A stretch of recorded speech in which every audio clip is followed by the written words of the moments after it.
If you're chanting and your mind's going all over the place, that's because you've allowed it to it. You have it engaged. The gears are running. You've got it going.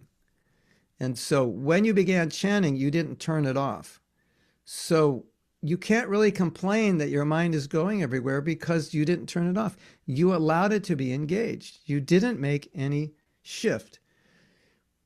What I like to say is that we should condition ourselves that when we put our hand in our bead bag, there's a shift in our consciousness, which says to us subconsciously or consciously, I'm chanting japa now. Everything has to change. Everything has to shift. If we can get to that point where we condition ourselves that, okay, I'm chanting japa, mind, shut down, life, shut down. And we'll talk more about how to develop the right moods a little after this. But this is the first point. This is what we want to develop. If you can develop this ability to find that switch and just click it off, you will find it's so easy to chant. It's so easy to hear because there's no distraction. There's nothing getting in the way. Oh, I have to do this. Maybe I should stop chanting. Oh, this is boring. Oh, what about that? I forgot to do that. Oh, this message, I forgot to answer it.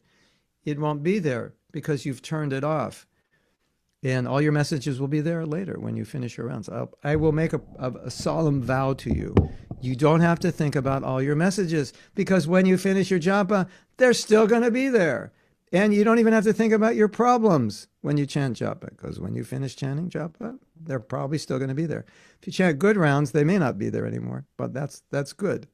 And everything that you need to think about, it's all going to be there when you finish chanting japa, and you don't need to think about it. What you need to do during japa is connect with Krishna.